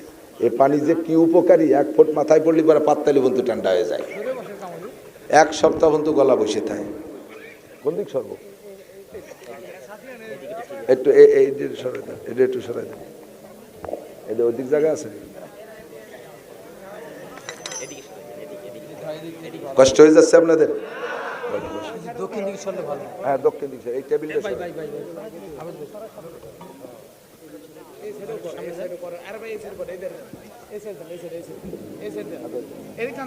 এদিকে এদিকে আগে। দক্ষিণ কোন দিক? আরে সামনের দিক আগে, সামনের দিক হয়েছে। আল্লাহুম্মা সাল্লি আলা মুহাম্মদ। মেসাকের সুন্নত আমার দিক তাকান। প্রত্যেকের বিঘেত, এইটা ছোট বিঘেত, বানানোর সময় এই বিঘেতের 1 বিঘেত কটুক, একটু উঁচু করে দেখান তো কটুক। এই বিঘেত শাহাদত আঙ্গুলের মাথাতে বৃদ্ধাঙ্গুলের মাথা 1 বিঘেত, ঠিক আছে। আর মোটা হবে আপনার হাতের কেনি আঙ্গুলের এই সাইজ। বানানোর সময় পরে শুয়ে কাবু হয়ে গেলে সেটা ভিন্ন কথা, কিন্তু বানানোর সময় সাইজ। আর তিক্ত গাছের মেশাক হলে আপনার পেট দাঁত সব দিক দিয়ে উপকারী, এই সাইজ। আর ব্যবহারের সুন্নত ডাইন পাশতে এইভাবে খাড়াভাবে ডলতি ডলতি বাম দিক, আবার ডাইন পাশতে ডলতি ডলতি বাম দিক, আবার ডাইন পাশতে ডলতি ডলতি বাম দিক, এভাবে 3 বার করা সুন্নত। তারপরে আপনি অধিক করেন, কিন্তু বেজোর করতে পারলে আর এক সুন্নত হবে। প্রত্যেকটা সুন্নতের ভিতরে, সুন্নতের মধ্যে অনেক সুন্নত আছে। আল্লাহ তাআলা আমাদের আমল করা তৌফিক দান করে। সবাই বলি আমিন, সবাই বলি আমিন। আল্লাহ, দুনিয়ায় মানুষ আসার পরে, আসার আগে থেকেই আমাদের পিছনে শত্রু লেগে আছে না নাই? শত্রুর নাম কি? মিস্টার ইবলিস। কি বলেন একটু? খালি ইবলিস না, মিস্টার ইবলিস। দুনিয়াটারে জ্বালাই খাচ্ছে মিস্টাররা। হজরতরা খুব একটা জ্বালাচ্ছে না, মিস্টাররা জ্বালাচ্ছে। মিস্টাররা যদি ধর্মের মধ্যে ঢোকে, তাহলে সে ধর্মরেও শেষ করে দেয়। মিস্টাররা ধর্মের মধ্যে ঢুকে, দেখেন এক মিস্টার ডক্টর জাকির নায়েক টেলিভিশনে আইসা ওয়াজ কইরা হাজার হাজার যুবকদেরকে নষ্ট করে ফেলাইছে। মনে করে যে ডক্টর জাকির নায়েকের চেয়ে বড় আলেম নাই। সে যা বলে, আরে কপাল, কিসি তুমি হুজুর, তুমি তো ভাষাই জানো না, গ্রাম্য বাংলায় কথা কও। সে ইংরেজি, অঙ্ক, তারপরে কি কয় আরো বিভিন্ন ভাষা, তৌরাত, জবুর, ইনজিল, কুরআন সব দিয়ে ঢেলি দিয়ে পড়ে। আরে দোস্ত, মনে রাখবেন নবী পাক বলেছেন, উনজুর ইলা মান ক্বাল ওয়ালা তানজুর ইলা মা ক্বাল। ওলামায়ে কেরামের কাছে শুনে দেখেন যদি মিথ্যে কথা বলি। নবী পাক বলেছেন, উনজুর ইলা মান ক্বাল ওয়ালা তানজুর ইলা মা ক্বাল। কি বললো তা আগে দেখো না, তা আগে শুনো না। কে বললো তাকে আগে দেখো, কে বললো তাকে আগে দেখো। বলনেওয়ালার ভিতরে যদি সুন্নতের আমল না থাকে, বলা অনুযায়ী আমল না থাকে, ওই বলনেওয়ালার বলা যত সুন্দর হয়, ওর কথার ভিতরে হিদায়েত নাই। আরে বাহ্যিকভাবে ভালো দেখলেও আন্ডারগ্রাউন্ডে তার মধ্যে অনেক ক্ষতি আছে। 100-র উপরে মিথ্যা মাসলা, ভুল মাসালা বলেছে ডক্টর জাকির নায়েক, 100-র উপরে। এইটা ধরার যোগ্যতা আপনার নাই। আপনি তো দেখতেছেন হিন্দু কালেমা পড়ে মুসলমান হয়ে যাচ্ছে, কাফেররা তার কাছে ঠইকে যাচ্ছে। এই ঠকাচিতা বড় কথা না, ভিতরে ভিতরে 1 নম্বর মাল আমার দিক, 2 নম্বর মাল যদি প্রোডাকশন দিতে হয়, 2 নম্বর মাল নিয়ে যদি মার্কেটে ব্যবসা করতে হয়, তাহলে আগে প্রোডাকশন দিতে হবে 1 নম্বর মাল। কোনো কোম্পানি টিকে যাইতে হলে আগে 1 নম্বর মালের প্রোডাকশন দিতে হবে। আর 1 নম্বর মালে ব্যবসা নাই, 1 নম্বর মালে ব্যবসা নাই, তবে ধৈর্যই যদি ইন্ডাস্ট্রি থেকে 2 নম্বর মাল প্রোডাকশন দেয়, ওই ইন্ডাস্ট্রিজ কোনোদিনও সফল হতে পারবে না। আগে 1 নম্বর মাল দিতে হবে, যখন মার্কেট পেয়ে যাবে এরপরে 2 নম্বর, 6 নম্বর, 14 নম্বর দিলেও ওই তালে তালে চলতে তালে থাকবে। যেমন RFL একটা প্রসিদ্ধ নাম, প্লাস্টিকের জগতে RFL প্রথম সবচেয়ে ভালো মাল প্রোডাকশন দিয়েছে। এখন RFL অনেক নিচু মানের মাল, তার চাইতে বাংলাদেশি অনেক কোম্পানি ভালো ভালো প্লাস্টিক উৎপাদন করতেছে। কথা বলেন ঠিক কি ঠিক না? ভালো ভালো মাল তৈরি হচ্ছে, কিন্তু মানুষে RFL এর নামে যাইয়ে RFL বদনা দাও, RFL চেয়ার দাও, RFL এটা দাও ওটা দাও, অথচ RFL এর সে ভালো মাল আছে। এখন RFL আলাদা 14 নম্বর মাল দিয়ে ব্যবসা করে খাইয়ে যাচ্ছে। এইটাই হলো ব্যবসার সিস্টেম। এহুদ নাসারাদের চক্রান্তে টেলিভিশনের জগতে আইসা ধর্মের ভিতরে ঢুইকা বহুত জনে এরকম 2 নম্বরই করতেছে। আপনারা তো সব ভক্ত হয়ে গেছেন। আল্লাহু আকবার, সাবধান থাকবেন। শয়তান 2 প্রকার, মিনাল জিন্নাতে ওয়ান নাস, জিন শয়তান আর ইনসান শয়তান, মানুষ শয়তান। জিন শয়তানও যেমন ক্ষতি করে, মানুষ শয়তানও এরকম ক্ষতিকারক। আল্লাহর কাছে সবসময় দোয়া করবেন। আল্লাহ আপনাদেরকে হুকুম করতেছেন, ইয়া আইয়ুহাল্লাযীনা আমানু লা তাত্তাখিযু আদুওয়ি ওয়া আদুওয়াকুম আউলিয়া। হে আমার অন্ধ জগতের অটল বিশ্বাসী পাগলরা, জীবনে কোনোদিন আমার শত্রু আর তোমাদের শত্রুদেরকে বন্ধু বানাবা না। আমার শত্রু তোমাদের শত্রুরে বন্ধু বানাবা না। তোমাদের শত্রু শয়তান তোমাদেরকে জান্নাত থেকে বের করে দিয়েছে, তোমাদেরকে জান্নাত থেকে বের করে দিয়েছে। জোরে বলেন কে? আমরা ছিলাম জান্নাতে। কোন জায়গা ছিলাম? জান্নাতে ছিলাম। আব্বাজি যদি আদম আলাইহিস সালাম, মা হাওয়া আলাইহিস সালাম যদি জান্নাতে থাকতেন, তাহলে আমাদের সকলের জন্ম হতো জান্নাতে। ওই দুইজনে বের করছে, মানে আমাদেরকে জান্নাত থেকে বের করে দিয়েছে। তাহলে শয়তান আমাদের চিরশত্রু, আমাদেরকে জান্নাত থেকে বের করছে। আর আল্লাহ কয় মানব জাতি আমার শত্রু, মানুষের মধ্যে আছে আমার শত্রু। আমি আল্লাহর শত্রু মানুষ। আরে আমার পদ নিয়ে কাড়াকাড়ি করছে নমরুদ, এটা মানুষ, কাজেই নমরুদ আমার শত্রু। আমার পদ নিয়ে কাড়াকাড়ি করছে ফেরাউন, খোদাই দাবি করেছে, এই ফেরাউন আমার শত্রু। আমার পদ নিয়ে কাড়াকাড়ি করছে সাদ্দাত, কোন জিন আমার পদ নিয়ে কাড়াকাড়ি করে নাই, এই জন্য সাদ্দাত আমার শত্রু, মানুষ আমার শত্রু। কালাতিল ইয়াহুদ উযাইর ইবনুল্লাহ, ইহুদিরা বলে উযাইর আলাইহিস সালাম, আমার খেয়াল করতেছেন আপনারা? ইহুদিরা কয় উযাইর আলাইহিস সালাম আল্লাহর ছেলে।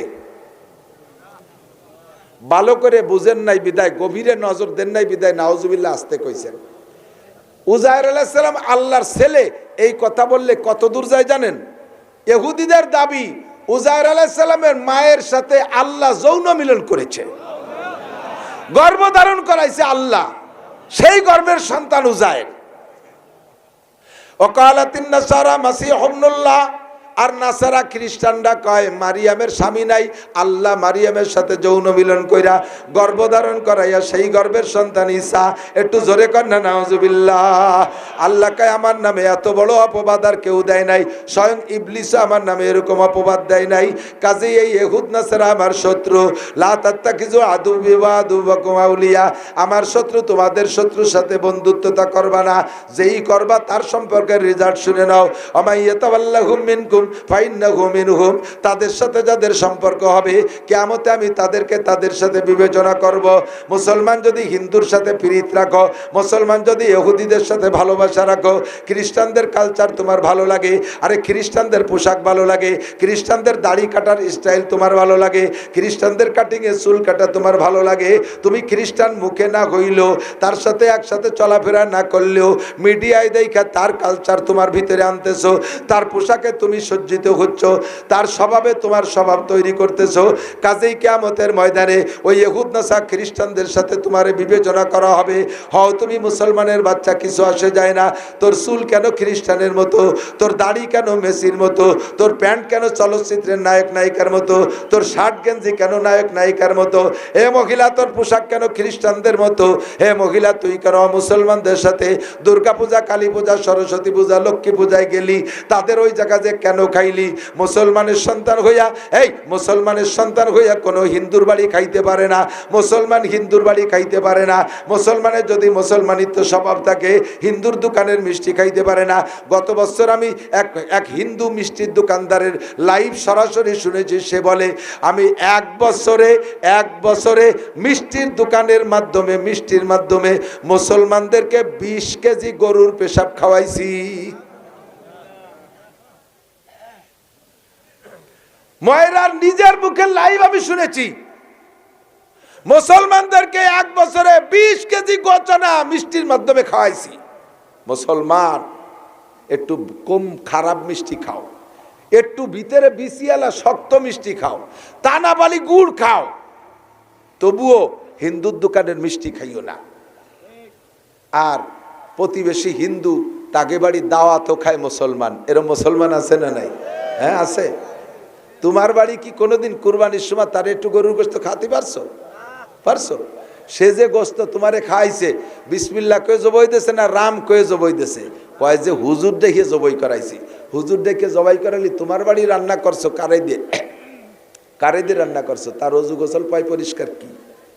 এক কথায় ওই বাড়ি কোনো মুসলমান খানা খাইতে পারে না। পীড়িত সম্পর্ক ভালো, সব ঠিক আছে, কিন্তু এই সব জায়গা পরিহার করে চলবেন। তাদের উপাসনালয়ে টাকা দেবেন না, তাদের ধর্মীয় কোনো অনুষ্ঠানে চাঁদা দেবেন না, তাদের ধর্মীয় প্রতিষ্ঠানে চাঁদা দেবেন না, এবং তাদের সাথে একসাথে খানা খাবেন না, তাদের রান্না করা খানা খাবেন না।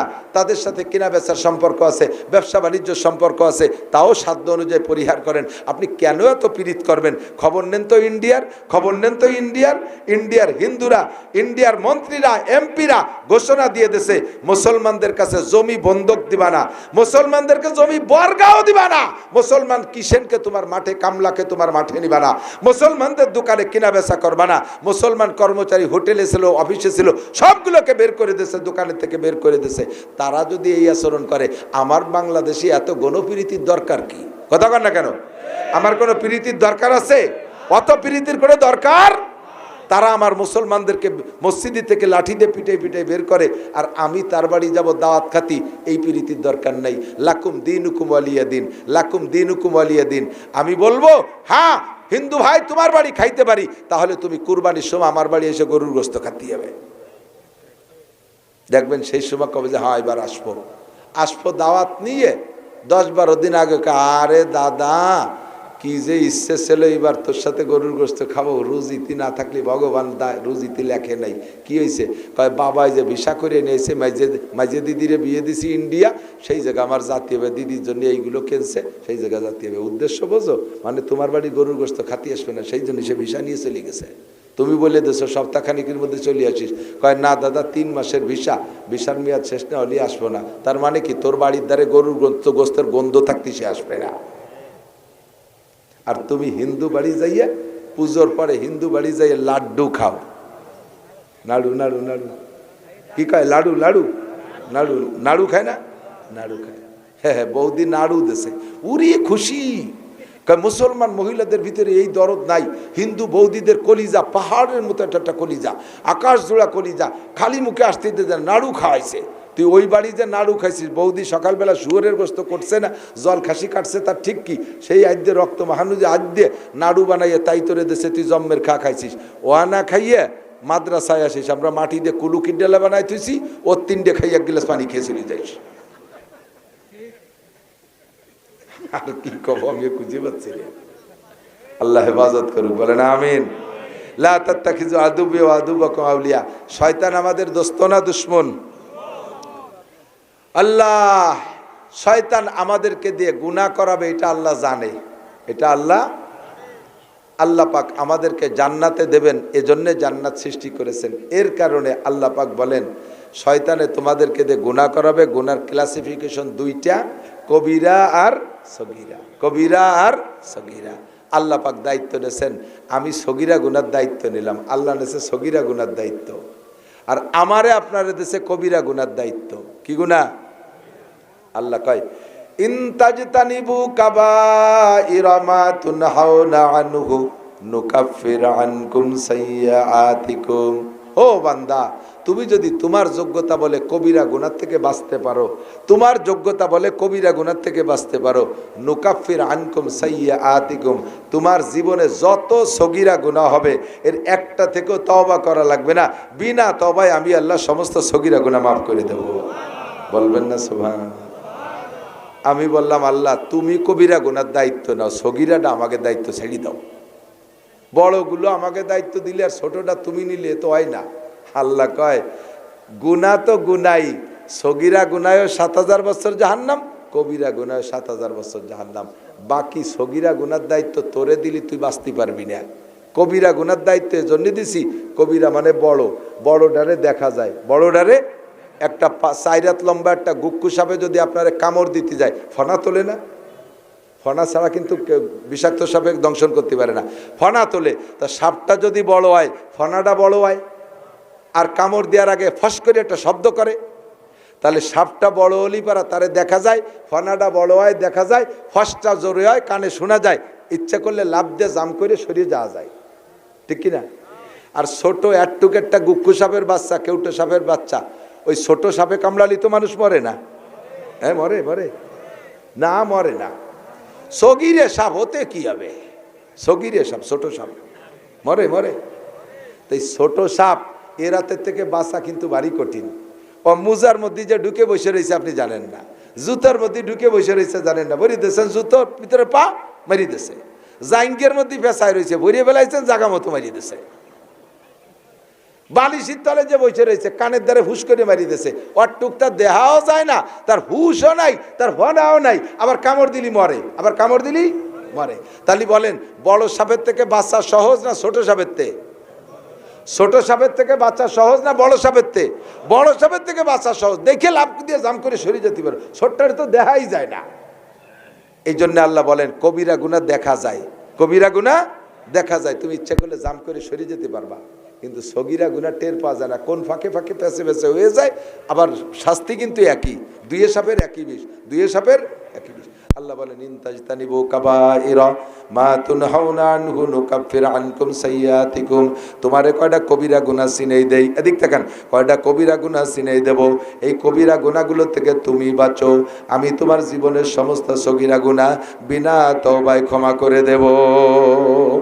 1 নম্বরে শিরিক কবিরা গুনাহ, শিরিক কবিরা গুনাহ, কোনো পীরের দরবারে মান্যত করা শিরিক, পীররে কোনো পীরের ভিতরে কোনো আলাদা ক্ষমতা আছে, এই ক্ষমতায় বিশ্বাস করা শিরকি গুনাহ।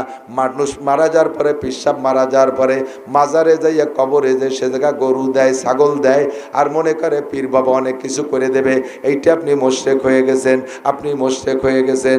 এই শিরকি গুনাহ আল্লাহ পাক আপনারে ক্ষমা করবে না। আল্লাহ কা ইন্নাল্লাহা লা ইয়াগফিরু আন ইউশরাকা বিহি ওয়া ইয়াগফিরু মা দুনা যালিকা লিমান ইয়াশা। শিরকি গুনাহ বাদে আর যত গুনাহ তুমি করেছো, তোমার যে কোনো ভালো কাজ দেখে আমি আল্লাহ ক্ষমা করে দিতে পারি, এই জন্য শিরকের গুনাহ করবা না। 1 নম্বরে শিরিক, 2 নম্বরে কুফরি গুনাহ। কুফরি গুনাহ বোঝেন না? আমার দিক তাকান, কুফরি গুনাহ বুঝে নেন। সব নিয়ামত উপভোগ করে শুকর আদায় না করার নামই কুফরি।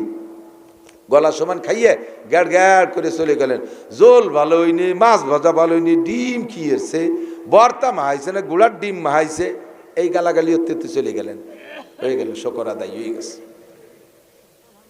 আল্লাহ যা রুজিতে রাখছে তাই খাইছি। তরি তরকারিতে যদি একটু কোনোদিন রান্না খারাপ হয়ে যায়, ওই দিন বউরে প্রশংসা বেশি করবেন, আজকে যা রাঁধছো তোমার হাত চাইতে খাতি মনে চাচ্ছে, খুশি হয়ে পরের দিন ভালো রানবে। আর আজকে যদি যা রান্না করছে এ যদি বদনাম, কি যা রানছে এ আয় তোর মাথায় ডালবো, তাহলে বিটি যদি সেইরকম তেজি মহিলা কয়তো তোরটা তুই রান দেখা, শেষে কি এরবেন কয় বেটা।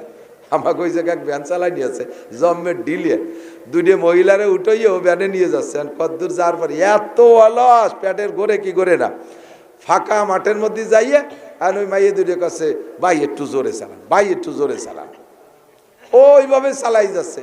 বারবার ফিরিয়ে ফিরিয়ে পরে ব্যানালা নামে কয় তুরা চালা, পারবো না, ও ব্যান তুই খানিক দূর চলে গেছে তা তুরা চালা, শেষে কয় না বাড়ি তুই যা পারিস তাই চালা। যদি তারেতে ভালো চালাইতে হয় তাহলে পাম্প দিতে হবে, তুই এত চালানো শিখলি কি করি, ফার্স্ট ক্লাস, তোর মধ্যে এরকম তেজি আর কেউ না, দেখবেন যে প্যাডেল আরো জোরে মারতেছে। সিস্টেমই তো জানেন না। আল্লাহ নেয়ামত যা আল্লাহ রুজিতে রাখছো তাই পাইছি, বলেন আলহামদুলিল্লাহ, বলেন আলহামদুলিল্লাহ। এই সব কিছু মানতে হলে জানতে হবে, বলেন মানতে হলে জানতে হবে। দাড়ি চাচা সগীরা না কবিরা? দাড়ি চাচা সগীরা না কবিরা? ছোট্ট ছোট্ট করে রাখা তার চেয়ে বড় কবিরা। দাড়ি সাইটে সাইটে একটু একটু পিসি দাড়ি রাখা, এটা পুরো শেভ করে ফেলানোর চাইতে বড় জঘন্য অপরাধ। কারণ শেভ করা আলা জানে যেটা আমি অন্যায় করতেছি, আর একটুক একটুক রাখিয়ে উনি মনে করতেছে আমি সুন্নতের পর আমল করতেছি। যা সুন্নত না তারে সুন্নত মনে করা বেশি অপরাধ, তা আরও বেশি অপরাধ। কাজে আপনি আরও বড় গুনাহ করতেছেন। দাড়ি কাটা সাটা কবিরা গুনাহ, তারপরে মিথ্যে কথা কবিরা গুনাহ, গীবত শিকায়ত কবিরা গুনাহ, পরনিন্দা কবিরা গুনাহ, গালাগালি করা কবিরা গুনাহ, অকথ্য ভাষা ব্যবহার করা কবিরা গুনাহ, টাকনুসিয়ে কাপড় পরা কবিরা গুনাহ, নামাজ না পড়া কবিরা গুনাহ, শরীয়তের বিধিবিধান আরও যা আছে, পরের জমি দখল করা, আইল ঠেলা, তারপরে সুদ খাওয়া, ঘুষ খাওয়া, বিড়ি খাওয়া, সিগারেট খাওয়া, বেপর্দা করা, মহিলারা বোরকা পরে মুখ খোলা রাখা, মাথা খোলা রাখা, টাইট বোরকা পরা, টাইট প্যান্ট পরা, যেই প্যান্ট পরলে শরমগা লজ্জাস্থান টের পাওয়া যায়, এমন টাইট প্যান্ট পরা যেই প্যান্ট পরলে পাছার থেকে এক বিঘেত খুলে যায়, ওই প্যান্ট পরা যেভাবে লুঙ্গি পরলে নাভির নিচে চলে যায়, এই নাভির নিচে লুঙ্গি পরে প্যান্ট বেরোয় থাকা, এ সব কবিরা গুনাহ। আল্লাহ কয় তুমি কবিরা গুনাহ থেকে বাঁচো, নুকাফির আনকুম সাইয়্যাতিকুম, তোমার সমস্ত সগীরা গুনাহ আমি আল্লাহ তাআলা বিনা তওবায় ক্ষমা করে দেব। জোরে বলেন আলহামদুলিল্লাহ। আল্লাহ বড় মেহেরবান, আমাদেরকে বাঁচানোর জন্য ব্যবস্থা নিয়েছেন। আপনারা এই মাদ্রাসাটাকে অত্যন্ত ভালোবাসেন, ভালোবাসা রাখবেন। আগামী 31শে জানুয়ারি, 1-2 ফেব্রুয়ারি ওলামায়ে কেরামদের তত্ত্বাবধানে টঙ্গীর ময়দানে ইজতেমা হবে। অন্যবার না গেলেও এবার যাবেন, নিয়ত আছে ইনশাআল্লাহ। অন্যবার না গেলেও এবার যাবেন। এবার সন্ত্রাসগুলোকে একটু দেখিয়ে আসতে চাচ্ছি, সন্ত্রাস যারা করছে তাদেরকে একটু দেখিয়ে আসতে চাই। রাজি আছেন না ইনশাআল্লাহ? আল্লাহ যেন সন্ত্রাসগুলোকে বাংলার জমিনে উপযুক্ত শিক্ষণীয় বিচারের ব্যবস্থা করে দেয়, বলেন আমিন। আর এই সন্ত্রাস পার্টির হাতে তবলিগ থাকবে না, তবলিগ থাকবে ওলামায়ে কেরামের কাছে। আর পারতেছি না, গলা ব্যথা হয়ে গেছে, আর এই 2-4 ফুট মাথায় পড়ে গলা আরও বার হয়ে গেছে। আল্লাহ পাক আমাদের সব কথার পর আমল করার তৌফিক দান করুক। সুবহানাল্লাহ বিহামদি, সুবহানাল্লাহ। হুজুর আসবে? আল্লাহুম্মা আমিন। রব্বানা যালামনা আনফুসানা ওয়া ইল্লাম তাগফির লানা ওয়া তারহামনা লানাকুনান্না মিনাল খাসিরিন। রব্বানা ফাগফির লানা যুনুবানা ওয়া কাফির আন্না সাইয়্যাতিনা ওয়া তাওফানা মা'আল আবরার। রব্বানা হাব লানা মিন আজওয়াজিনা ওয়া যুররিয়াতিনা কুররাতা আয়ুন ওয়াজআলনা লিল মুত্তাকিনা ইমামা। আয় মেহেরবান আল্লাহ, শীতের রাত্রে গভীর রাত পর্যন্ত তোমার নেককার বান্দা বান্দীদের সাথে নিয়া, ওলামায়ে কেরাম তোলাবা এজামদেরকে পাশে নিয়া, আমি মূর্খ আনপড় গুনাহগার যা পারছি বুঝেছি আলোচনা করে তোমার শাহী দরবারে ভিক্ষার দুখানা হাত তুলেছি। আমাদের জীবনের সব গুনাহ তুমি এক্ষুনি মাফ করে দাও। যত গুনার আলোচনা এখানে করেছি, এ গুনাহগুলো আমরা করে থাকি, কবিরা সগীরা সবই আমরা করি, বারবার তওবা করি, মোটে ঠিক থাকতে পারি না, শয়তানে ধোঁকা দিয়ে আবার জায়গায় নিয়ে যায়। আজকে তুমি শেষবারের মতো ক্ষমা করে দাও। আমাদের আব্বা মা, দাদা দাদি, আত্মীয় স্বজন যারা কবরে চলে গেছে, নানা নানি, শ্বশুর শাশুড়ি, উস্তাদবর্গ, ছাত্র ছাত্র ভাইরা, মহব্বত ভালোবাসার মানুষ, মহিলাদের স্বামীরা চলে গেছে, অনেক বাপ ভাইয়ের স্ত্রী চলে গেছে, সমস্ত মরহুম মুর্দা গানদের জন্য ক্ষমা চাই, তুমি মাফ করে দাও। সকলের কবর আযাব তুমি এক্ষুনি বন্ধ করে দাও। আয় আল্লাহ, আমাদের দুনিয়ায় জান মাল ইজ্জত আবরু হেফাজত করো, সুস্থতার সাথে, ইজ্জতের সাথে, প্রশস্ত হালাল রিজিকের সাথে আল্লাহ লম্বা হায়াতে তয়বা দান করো। আয় আল্লাহ, দিনের কাজ করার জন্য হায়াত চাইতেছি, জীবনের যে টাইমটা চলে গেছে কিছুই করতে পারি নাই।